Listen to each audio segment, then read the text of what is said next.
Bonjour et bienvenue sur le plateau d'Evolution TV. On va parler aujourd'hui de la stratégie de la filière automobile en matière d'hydrogène. Mon invité, Jean-Luc Brossard, il travaille pour Stellantis, c'est le groupe formé par la fusion entre PSA et Fiat Chrysler. Mais vous êtes ici en tant que représentant de la PFA, c'est de la plateforme de la filière automobile. Et on va évoquer en fait l'hydrogène, car jusqu'à présent la PFA avait une position, on appelle ça un position paper en bon français, et donc cette position en fait va être révisée dans pas très longtemps. C'est bien cela, Jean-Luc ? Oui, c'est exactement ça. Donc, pour ceux qui ne savent pas, la filière automobile, c'est une entité, une association qui représente l'ensemble des acteurs qui travaillent dans la mobilité automobile. Donc, c'est 4000 entreprises, un peu plus de 400 000 emplois. Et ce qui est important, en fait, c'est que c'est la présidence aussi du comité stratégique de la filière au niveau français, donc qui regroupe toutes les parties prenantes, dont Laval, donc pour à peu près 800 000 emplois. Donc en fait, on a l'objectif en fait d'orienter la stratégie de nos entreprises en leur présentant la meilleure vision, et donc on leur donne des position papers qui permettent en fait d'évaluer comment on imagine la prospective dans certains domaines techniques. Sur l'hydrogène, on en avait fait un, donc on a présenté Evolution en 2020, donc en février 2020. Et entre-temps, le monde a changé. Et entre-temps, le monde a changé, il s'est passé beaucoup de choses. En particulier, donc, les acteurs de l'écosystème hydrogène ont beaucoup travaillé, ont levé un certain nombre de verrous qui ont existé, on en reparlera. Des verrous qui ont été levés par le fait qu'ils se sont impliqués dans la production d'hydrogène décarboné. Donc il y a beaucoup d'hydrogène décarboné, des projets d'hydrogène décarboné qui fleurissent. La possibilité d'imaginer cette production, ce stockage, cette distribution, l'arrivée à la pompe en fait, à un prix qui devient un peu plus compétitif.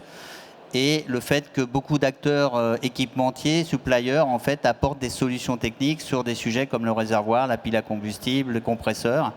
Et donc, ça nécessite qu'on revoie en particulier les points et les verrous qui restent encore à lever, parce qu'il en reste certains.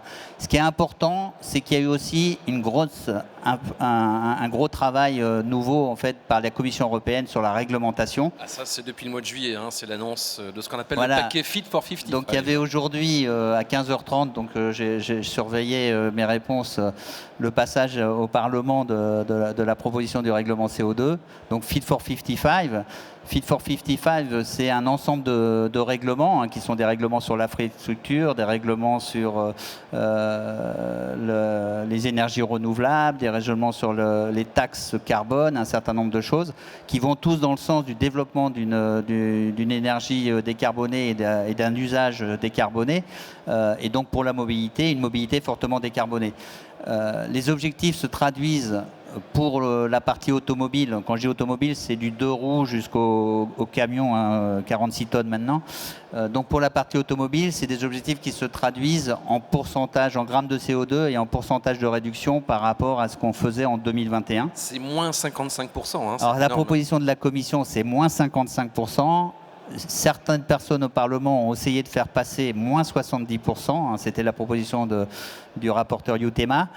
Mais une annonce qui est toute faite, en fait, le vote n'a pas dégagé une majorité, donc c'est pas décidé. Donc pour l'instant, la position européenne et la proposition qui est poussée par la présidence française à l'Union européenne, ça reste la position, donc 15% de véhicules électriques et moins 15% de baisse de CO2 en 2025. Une baisse de moins 55% des émissions de CO2 en 2030 par rapport à 2021. Et puis un ban des moteurs thermiques en 2035. Est-ce que les autos et les camions ont un calendrier assez comparable en matière d'efforts pour la réduction du CO2 ? Et donc l'électrification et l'hydrogénisation ? Oui, le calendrier ne peut pas être comparable dans le sens où les usages sont différents. Et dans la mobilité, en fait, ce qu'on regarde aussi, c'est la capacité d'avoir des solutions alternatives accessibles tout de suite ou dans un certain temps, mais qui permet de répondre aux problèmes. Il est plus facile de trouver une solution alternative à la mobilité actuellement avec des énergies fossiles qu'on a au niveau de l'automobile, où on trouve des solutions électriques qui répondent à 80% des usages, malheureusement pas à 100%, et c'est pour ça qu'il faut d'autres solutions complémentaires. Par contre, c'est beaucoup plus difficile pour un avion pour passer du kérosène ou pour un gros bateau qui ne peut pas permettre forcément de fonctionner qu'avec des batteries. Et donc, au niveau de la mobilité, les véhicules particuliers, les véhicules utilitaires légers et les camions ont des agendas différents. petite question quand même, parce que c'est un thème qui monte en puissance, mais le moteur à combustion qui brûle de l'hydrogène, ça fait partie aussi des débats? Oui, alors c'est un des sujets qui a fait qu'on a dû revoir aussi notre position, regarder un peu plus dans le détail. Comme je l'ai dit, ce qui est important, c'est de se projeter. Dans un contexte où on se projette en 2035, où il y a un ban des véhicules, des moteurs thermiques, où on se projette en 2035, où il y aura des zones zéro émission, où vous ne pourrez rentrer que si vous êtes zéro émission. Le seul moyen d'avoir zéro émission, en fait, c'est quand même un véhicule électrique avec deux piliers ou une batterie ou une fuel cell. Ou les deux? Ou les deux, bien sûr, parce que c'est la solution Stellantis, entre autres, mais ou un cumul des deux qui permet d'adapter pour la puissance, utiliser plutôt la batterie, pour l'énergie nécessaire au déplacement de la voiture, plutôt le fuel cell. Mais il est clair qu'un véhicule qui ne serait que à combustion interne à hydrogène ne sera pas zéro émission. Et par rapport aux normes actuelles, que ce soit Euro 6 et peut-être s'il y a une norme Euro 7 qui apparaît avant l'échéance de 2000, voilà, qui est entre 2027, 2028 ou autre, il est probable en fait que la carburation hydrogène ne respecte pas. Néanmoins, c'est une solution qui n'est pas inintéressante pour des solutions, comme j'ai dit, pour des véhicules qui ont des agendas différents et qui n'ont pas de solution alternative facile. Donc des usages très intensifs dans le camion. Vous voyez très bien qu'un camion qui fait 1800-1500 km par jour, il ne pourra pas le faire en batterie. La solution avec une combustion interne à hydrogène peut être une solution intéressante dans le sens où elle reprend des technologies qu'on connaît. Il faut changer la culasse, il faut injecter différemment, mais c'est des technologies qu'on connaît, des systèmes de dépollution qu'on connaît, et elle a l'avantage de permettre un usage de l'hydrogène décarboné qu'on apporterait aux pompes, en attendant qu'on ait un marché qui soit complètement mature et massique. En fait, et tout en gardant pour les réparateurs l'expertise mécanique. Et ça permettrait à certains ateliers de rester dans le cœur du débat. Alors on est là pour parler de la position de la filière automobile française, et justement on sait que les deux constructeurs français cette fois vont dans l'hydrogène pour les utilitaires, mais les équipementiers sont également présents. Oui, alors la France est très bien positionnée dans l'écosystème de l'hydrogène, et on le voit à travers ce qu'on appelle les grands projets importants d'intérêt commun au niveau de l'Europe, dans ce qu'on appelle IPCEI en anglais ou PIEC, je ne sais pas, je me trompe en français, mais avec des noms barbares. Et donc on voit bien que dans toute la chaîne de valeur, en fait, la France a des représentants. Donc on a des gens qui produisent, qui stockent, qui distribuent. Mais au niveau de la mobilité, il y aura des gens qui nous fournissent des stations. Il y a des gens qui font des équipements avec des grands équipementiers qui se sont engagés. Donc on parle de Faurecia, on parle de Plastic Omnium pour des réservoirs. Mais ça peut être aussi des piles avec Symbio, comme vous voyez, un mix de Forvia maintenant et de Michelin. EKPO, qui est aussi un dérivé de Plastic Omnium et qui fournit des piles. Donc on voit qu'on a tout un écosystème qui se met en place avec des équipementiers. Et ce qu'on a besoin maintenant, c'est de passer à l'échelle pour baisser les prix. Donc ces équipementiers ont besoin d'investir, de mettre en place des chaînes de production qui permettent de produire rapidement et à des prix... Et en plus, ça se fait en France. Et ça se fait, c'est des emplois en France. En fait, c'est l'avantage de la solution de la mobilité hydrogène, c'est l'avantage de la souveraineté. Donc il y a des emplois qui sont faits en France, beaucoup moins de matériaux stratégiques ou critiques qui sont extraits dans d'autres régions du monde. Bon, il y a encore quelques platinoïdes, on met encore des batteries, il y aura encore un peu de nickel, un peu de cobalt, mais beaucoup moins que si on était à 100% électrique. Et donc ça a un intérêt de souveraineté certain. Sachant que nous, on a une électricité qui est fortement décarbonée déjà facilement en France, et énergie nucléaire et énergie renouvelable. Alors vous avez aussi des fonctions au sein de la CEA, qui est l'association européenne des constructeurs automobiles. Vous êtes directeur en charge de la stratégie pour la durabilité. On sait que la CEA plaide pour des infrastructures de charge plus nombreuses en Europe. C'est vrai que c'est l'un des problèmes, il faut qu'il y ait suffisamment de stations. Oui, alors, un des débats qui est en cours de discussion au niveau de ce qu'on appelle le trilogue, c'est bien le règlement AFIR, donc pour l'infrastructure des énergies alternatives. Et donc on a un vrai débat qui est valable à la fois pour les infrastructures de véhicules électriques, mais à la fois pour les infrastructures de véhicules à hydrogène. C'est-à-dire que dans le processus de faire de la décarbonation, pour faire une mobilité globale qui est décarbonée, il faut bien obliger qu'on ait de l'énergie décarbonée au départ. Donc il faut de l'électricité qui soit fortement décarbonée. Ce n'est pas encore le cas partout en Europe. On sait qu'il y a presque 500 grammes de CO2 par kilowattheure d'écart équivalent entre certains pays de l'Est et certains pays comme le nôtre. Donc il faut de l'énergie décarbonée, il faut des produits, et c'est ce qu'on a dit tout à l'heure. Les produits, maintenant, les constructeurs les ont offerts. Ils les ont offerts en électrique, et vous en voyez des dizaines et des dizaines qui sont offerts à la vente. Et on le voit en hydrogène, c'est-à-dire que des gens... C'est le début, mais c'est pareil, le prix va baisser forcément. Dès que ça va se massifier. Par contre, après, il faut une infrastructure, c'est-à-dire que le frein à l'usage et l'acceptabilité client passe par le coût qui doit être très faible. C'est ce que j'ai dit, les gens ne veulent pas payer leur mobilité beaucoup plus cher. On l'a vu avec les gilets jaunes, malheureusement. Et puis, il faut de l'infrastructure, c'est-à-dire qu'on soit rassuré sur la possibilité de pouvoir se charger pour les véhicules électriques avec une infrastructure électrique suffisante, pour les véhicules à hydrogène avec des stations de recharge qui sont à des situations d'espacement et de positionnement relativement importants. Donc au niveau de la FIR, on est en train de négocier la distance minimale entre deux stations d'hydrogène sur les corridors d'autoroute, sur les nœuds principaux. En plus, moi, je rajouterais autour des périphériques des grandes cités, parce que si on veut, on comprend que pour des raisons particulières, c'est pas forcément nécessaire de mettre au centre-ville historique une station à hydrogène, mais comment à la périphérie des mégapoles, il y en ait suffisamment pour pouvoir respecter ces usages commerciaux, ces usages de flotte, comme des flottes de taxis et un certain nombre de choses. Et donc, on pousse pour que nous, notre souhait, c'est qu'il y ait au moins une station tous les 100 km. La proposition actuellement écrite par la PFUE, elle est sur une station sur les 200 km. Donc il y a une négociation en cours et en fait c'est à chacun de se prononcer et à nos politiques en fait de défendre chacun sa position. Ce qu'il faut savoir, c'est qu'au niveau de la PFA, on a en plus associé à ce travail une étude spécifique avec l'IRT System X de telle façon à avoir le meilleur maillage en fonction des usages qu'on imagine, savoir où on doit mettre les stations, quelle quantité elles doivent produire, à quel moment. Et donc, on a une très très bonne visibilité de nos objectifs. Typiquement, en France, il faudrait combien de stations en Alors 2030? l'objectif qu'on a, comme on a dit qu'on avait un déploiement très fort en fait en France, dans des usines françaises, de la mobilité pour les véhicules utilitaires légers à hydrogène, dont il y a un bon exemple sur le salon avec IVIA. IVIA fait des masters et des trafics. Stellantis fera aussi, à travers ses marques Peugeot, Citroën, Opel, demain sûrement Fiat, en fait, des propositions de véhicules. Et donc on voit que globalement, en capacité à installer, chacun des constructeurs pense à plusieurs dizaines de milliers par an de véhicules vendus. Donc on imagine avoir un parc de véhicules autour de 300 000 roulants en France en 2030, ce qui nous fait entre 400 et 1000 stations d'hydrogène en fonction de la quantité. Il y en a qui seront à 1000 kg d'hydrogène par jour, il y en a qui seront à 400, ainsi de suite.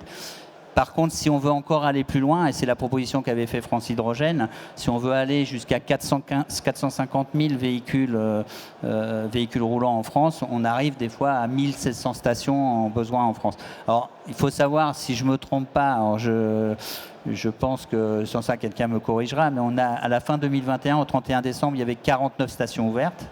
Donc on voit que 49 et 1000, donc il y a un coef quand même important. La marche est grande. Voilà, la marche est grande. Alors justement, est-ce que les industriels ne vont pas être obligés finalement de participer à cet effort? On a bien vu pour l'électrique, plusieurs marques de voitures sont regroupées pour financer un réseau de charge rapide par exemple. Oui. Alors peut-être en fait dans les phases d'amorçage, c'est le choix qu'ont fait certains. Il y en a qui ont fait des réseaux propriétaires, ça a été le cas de Tesla. Il y en a qui ont fait des réseaux partagés comme Ionity pour la recharge très rapide sur autoroute. Pour l'hydrogène, on n'en est pas encore à ce débat-là. Ma position personnelle, en fait, c'est que la volonté de décarboner, c'est une volonté sociétale. C'est un objectif commun et collectif, et donc c'est un bien public et un bien commun. Et comme c'est un bien commun, il faut surtout que les États nous aident, les régions, les territoires, à faire les développements. Et il ne faut pas penser que ce soit que les industriels qui peuvent se permettre. C'est-à-dire qu'on est dans une transition aussi forte, et la transition est très forte pour le secteur automobile, on va être obligé, entre guillemets, de tous participer. C'est-à-dire qu'il y a trois grands acteurs. Il y a l'acteur public, l'acteur industriel et le client final. Mais s'il y a des surcoûts, s'il y a des des nouveaux usages à appliquer, chacun va devoir participer. Donc il est clair qu'une mobilité électrique associée à une mobilité complémentaire à hydrogène, pour des usages très intensifs, ça va demander des changements de comportement, ça va peut-être demander du coût en plus, et ça va demander des investissements au niveau des territoires qu'il va falloir qu'ils assument aussi. On est à Evolution, on est à Paris et on sait qu'on a cet exemple des taxis Hype. C'est une expérience assez unique au monde avec une grosse flotte de taxis et un réseau de stations qui s'étend au fur et à mesure. Est-ce que c'est un bon exemple finalement pour le maillage? Alors pour une flotte captive, oui. Pour le maillage, en fait, moi j'essaierais de privilégier ce qu'on appelle l'interopérabilité. Donc il est important qu'en fait tous les acheteurs futurs de solutions à hydrogène puissent se recharger sur tous les points. Que ça soit un camion, un taxi, un véhicule particulier. C'est pour ça que la convergence aujourd'hui va plutôt sur des convergences avec des stations à 700 bars, que ça soit pour les véhicules particuliers, que ça soit pour les véhicules utilitaires légers et probablement pour certains camions. S'il y a des usages très spécifiques comme des bus, il n'y a pas forcément besoin de 700 bars, ils seront peut-être à des systèmes différents, mais on est sur une logique où il faut déployer de façon interopérable le plus rapidement possible et éviter tous les écueils qu'on a eus avec le réseau électrique. J'étais encore dans une réunion sur le réseau électrique. Aujourd'hui, on ne peut pas encore payer avec sa carte bleue à toutes les stations de recharge. Donc ça va devenir une réglementation, mais il faut aussi que les moyens de paiement soient universels. En fait, il faut penser à l'usage des consommateurs et que ça soit facilité. Donc la facilité, c'est pouvoir se charger sur toutes les stations et pouvoir payer comme on le veut. Vous avez le sentiment quand même qu'il y a un alignement des planètes, que tout le monde pousse dans le même sens cette fois, que c'est en train de se mettre en place?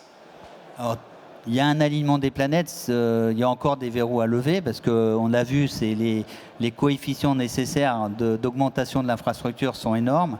Les baisses de coûts sont énormes. L'équilibre, quand si on parle d'un équilibre économique et des business cases sur la mobilité, pour certains usages, il faut aller chercher du 5 € au kilo à la pompe, ce qui n'est pas le cas aujourd'hui. On est quand même pratiquement au double, voire un peu plus du double. Et ça, à terme, pour de l'hydrogène décarboné. Donc il y a un challenge économique fort pour la production de l'hydrogène et sa distribution.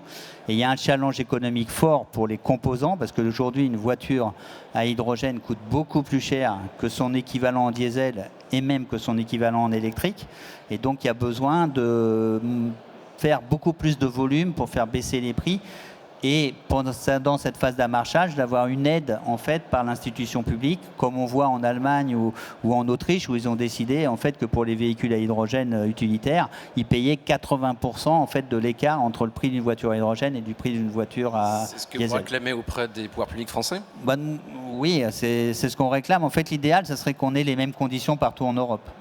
Il n'y a pas de... Parce que si vous avez ces conditions-là en Allemagne, en Autriche, et que vous ne les avez pas en France ou en Italie, les commerciaux qui ont besoin de vendre des voitures pour alimenter leurs usines auront tendance à aller les vendre en Allemagne et en Autriche. Dernier point peut-être, certains s'interrogent sur la place de l'automobile dans l'hydrogène, parce qu'on voit que c'est plutôt la mobilité lourde qui tire le marché aujourd'hui. Est-ce que d'ici 2030, à votre avis, on aura fait des progrès en matière de baisse des coûts qui permettront peut-être à cette technologie d'arriver de façon plus massive? C'est notre objectif. Déjà arrivé, quand on parle d'un parc de 300 000 voitures, ça veut dire qu'on vend dès 2028 plus de 50 000 voitures par an. Et donc c'est un objectif de massification très fort. Et ça, c'est que pour la France, et au niveau de l'Europe, c'est la même chose. Mais en fait, l'avantage qu'on va avoir, c'est qu'on va être tiré par les usages. C'est-à-dire qu'on voit bien qu'il y a une forte volonté qu'on nous impose en fait de rouler en électrique. Et donc pour certains usages, ça ne pose pas de problème. Mais il y a beaucoup d'usages intensifs dont on a l'habitude que l'électrique ne pourra pas fournir. Et donc on est obligé d'avoir une solution alternative. Et pour avoir cette solution alternative, quand on voudra faire... Parce que l'électrique, ce n'est pas fait pour aller vite, ce n'est pas fait pour aller loin. Parce que plus on va vite, plus on consomme. Et donc, à ce moment-là, on attaque la capacité de notre batterie et on sait qu'on a un problème d'autonomie. L'hydrogène est très bien placé et les gens paieront le coût nécessaire en partie pour respecter ces usages dont ils ont besoin, qui sont fondamentaux pour eux. Donc, il y a beaucoup de progrès qui sont en cours. Et oui, on pense que d'ici 2030, au moins à l'horizon 2035, on sera au point. Cette position de la PFA est à découvrir d'ici cet été. Merci à vous. J'espère avant. On essaye de se caler avec le congrès Powertrain en fait, qu'il y a à Rouen au mois de juin. Et donc c'est quelque chose qui sera diffusé assez rapidement. Jean-Luc Brossard était notre invité. À bientôt sur Evolution TV. Merci Laurent.